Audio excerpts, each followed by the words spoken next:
Tech ലോകത്ത് നിന്നുള്ള വാർത്തകൾ. ആർട്ടിഫിഷ്യൽ ഇന്റലിജൻസിലേക്കുള്ള റിലയൻസിന്റെ ചുവടുമാറ്റം പ്രഖ്യാപിച്ച് മുകേഷ് അംബാനി. 47ാമത് വാർഷിക പൊതുയോഗത്തിലാണ് ഡിജിറ്റൽ ആർട്ടിഫിഷ്യൽ ഇന്റലിജൻസ് നയിക്കുന്ന ഭാവി വളർച്ചാ പദ്ധതികൾ അദ്ദേഹം പ്രഖ്യാപിച്ചത്. ദൈനംദിന ഫോൺ കോളുകളിലേക്ക് AI സമന്വയിപ്പിക്കുന്ന ഒരു പുതിയ സേവനം റിലയൻസ് അവതരിപ്പിച്ചു. കോളുകൾ സ്വയമേവ റെക്കോർഡ് ചെയ്യാനും ആശയവിനിമയം ലളിതമാക്കാനും ഉൽപാദനക്ഷമത വർദ്ധിപ്പിക്കാനും ഈ സവിശേഷത ഉപയോക്താക്കളെ പ്രാപ്തരാക്കുന്നു. ജിയോ ബ്രെയിൻ എന്ന പുതിയ പദ്ധതിയും കമ്പനി അവതരിപ്പിച്ചിട്ടുണ്ട്.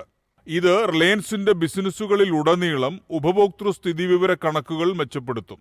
ഗ്രീൻ എനർജി ഉപയോഗിച്ച് പ്രവർത്തിക്കുന്ന ജിഗാവാട്ട് സ്കെയിൽ ഡാറ്റാ സെന്ററുകൾ സ്ഥാപിക്കാനും കമ്പനി പദ്ധതിയിടുന്നതായി AGM-ൽ വ്യക്തമാക്കി. ഈ ദീപാവലി മുതൽ ജിയോ ഉപഭോക്താക്കൾക്ക് 100 GB വരെ സൗജന്യ ക്ലൗഡ് സ്റ്റോറേജ് നൽകിക്കൊണ്ട് Mukesh Ambani Jio AI cloud welcome offer പ്രഖ്യാപിച്ചു. റിലയൻസ് ജിയോയുടെ president Kiran Thomas Jio set top ബോക്സിനായി രൂപകൽപ്പന ചെയ്ത പൂർണ്ണമായും ഹോം ഗ്രൗണ്ട് ഓപ്പറേറ്റിംഗ് സിസ്റ്റമായ ജിയോ TVOSന്റെ ലോഞ്ചും പ്രഖ്യാപിച്ചിട്ടുണ്ട്. News desk MyFin TV. Telegram CEO Pavel ദുറോവിനെതിരെ ഫ്രാൻസ് പ്രാഥമികമായി കുറ്റം ചുമത്തി. രാജ്യം വിടുന്നത് തടയാൻ യാത്രാ വിലക്കും ഏർപ്പെടുത്തി. 4 ദിവസത്തെ ചോദ്യം ചെയ്യലിനു ശേഷം 5 മില്യൺ യൂറോ കെട്ടിവച്ചാണ് ദുറോവിന് ജാമ്യം ലഭിച്ചത്. കൂടാതെ ആഴ്ചയിൽ 2 തവണ പോലീസ് സ്റ്റേഷനിൽ ഹാജരാകാനും ഉത്തരവുണ്ട്. ടെലഗ്രാമിലൂടെ കുട്ടികളുടെ പോണോഗ്രാഫി, തീവ്രവാദം, മയക്കുമരുന്ന് കടത്ത് എന്നിങ്ങനെ നിയമവിരുദ്ധ പ്രവർത്തനങ്ങൾ നടക്കുന്നത് ദുരോവ് അവഗണിച്ചെന്നാരോപിച്ചാണ് കേസ്. ഒരു സംഘടിത ഗ്രൂപ്പിന്റെ നിയമവിരുദ്ധ ഇടപാടുകൾ ടെലഗ്രാമിലൂടെ നടത്താൻ അനുവദിച്ചതാണ് ദുറോവിനെതിരെയുള്ള ആദ്യത്തെ ആരോപണം.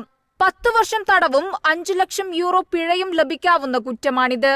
ആപ്പുമായി ബന്ധപ്പെട്ട 1ലധികം ലംഘനങ്ങൾ നടന്നതായി ആരോപണങ്ങൾ ഉണ്ടായിരുന്നിട്ടും ദുറോവിനെ വിട്ടയച്ചതിൽ വ്യാപക പ്രതിഷേധമുയർന്നിട്ടുണ്ട്.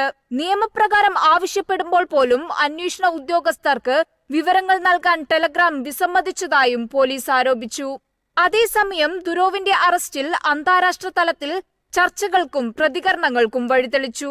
യുദ്ധം നടക്കുന്ന യുക്രൈൻ പോലുള്ള രാജ്യങ്ങളിൽ ടെലഗ്രാം ആശയവിനിമയത്തിനുള്ള പ്രധാന മാധ്യമമായി നിലനിൽക്കെ ചിലർ അറസ്റ്റ് രാഷ്ട്രീയ പ്രേരിതമെന്ന് പ്രതികരിച്ചു.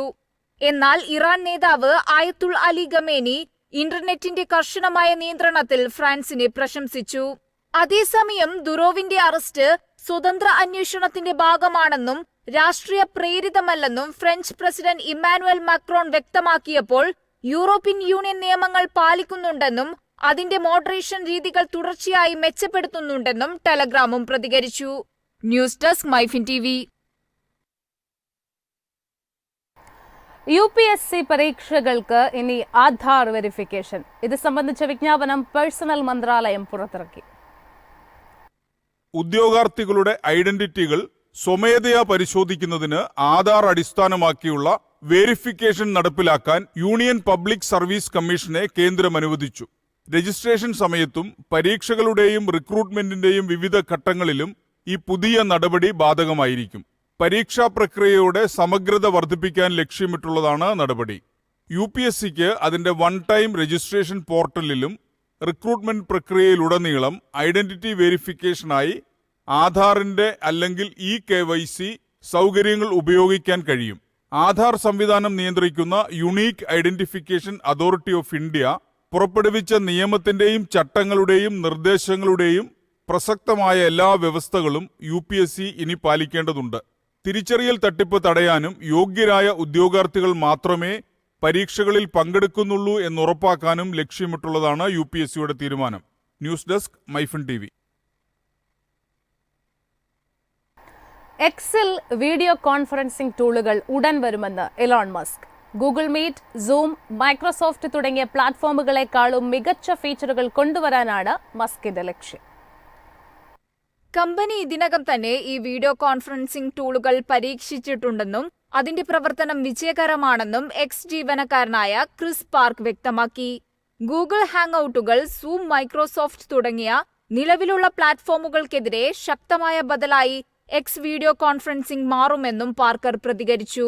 വീഡിയോ കോൺഫറൻസിംഗിനിടെ സംസാരിക്കുന്ന വ്യക്തിയെ പിൻ ചെയ്യാനുള്ള ഓപ്ഷൻ ആരെങ്കിലും മീറ്റിംഗിൽ ചേരുമ്പോഴോ പുറത്തു പോകുമ്പോഴോ മറ്റുള്ളവരെ അലർട്ട് ചെയ്യുന്നതിനുള്ള ഓപ്ഷൻ എന്നിവ എക്സിൽ ഉണ്ടാകുമെന്നാണ് സൂചന. എലോൺ മസ്ക് പുതിയ ടൂളിനെ കുറിച്ച് ഔദ്യോഗിക സ്ഥിരീകരണമോ വിശദാംശങ്ങളോ ഇതുവരെ നൽകിയിട്ടില്ല. എന്നാൽ വീഡിയോ കോൺഫറൻസിംഗ് ടൂളിനെ കുറിച്ച് പാർക്ക് എക്സിൽ നൽകിയ കുറിപ്പിൽ ഫയർ ഇമോജി നൽകി ടൂളിന്റെ വരവ് അനൌദ്യോഗികമായി മസ്ക് സ്ഥിരീകരിച്ചിട്ടുണ്ട്. News desk MyFin TV. Kylian എംബാപ്പയുടെ എക്സ് അക്കൗണ്ട് ഹാക്ക് ചെയ്തു. മെസ്സിയെ അപമാനിച്ചും മാഞ്ചസ്റ്റർ സിറ്റിയെ പരിഹസിച്ചുമുള്ള പോസ്റ്റുകൾ വൈറലാകുന്നു.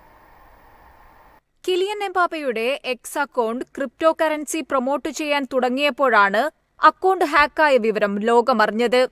അവിടെ കൊണ്ടൊന്നും ഹാക്കർമാർ നിർത്തിയില്ല. ഫുട്ബോൾ ലോകത്തെ പ്രകോപിപ്പിക്കുന്ന പോസ്റ്റുകളാണ് പിന്നീട് വന്നത്. മാഞ്ചസ്റ്റർ യുണൈറ്റഡ് ട്രാൻസ്ഫറുകളെ കളിയാക്കിയും റൊണാൾഡോയും മെസ്സിയും തമ്മിലുള്ള ദീർഘകാല മത്സരത്തെക്കുറിച്ചുള്ള അഭിപ്രായം ഉൾപ്പെടെ പോസ്റ്റുകളുടെ ചാകരയായിരുന്നു പിന്നീട് അങ്ങോട്ട്. പെട്ടെന്ന് തന്നെ പോസ്റ്റുകൾ ഡിലീറ്റ് ചെയ്യപ്പെട്ടെങ്കിലും അതിന്റെ സ്ക്രീൻഷോട്ടുകൾ സമൂഹ മാധ്യമങ്ങളിൽ ഇപ്പോഴും വൈറലായിക്കൊണ്ടിരിക്കുകയാണ്. സംഭവത്തിൽ എംബാപ്പയുടെ PR ടീം ഇതുവരെ പ്രതികരണങ്ങളൊന്നും നടത്തിയിട്ടില്ല. ഇത് വലിയ വിമർശനങ്ങൾക്കും വഴിതെളിച്ചിട്ടുണ്ട്. News desk MyFin TV.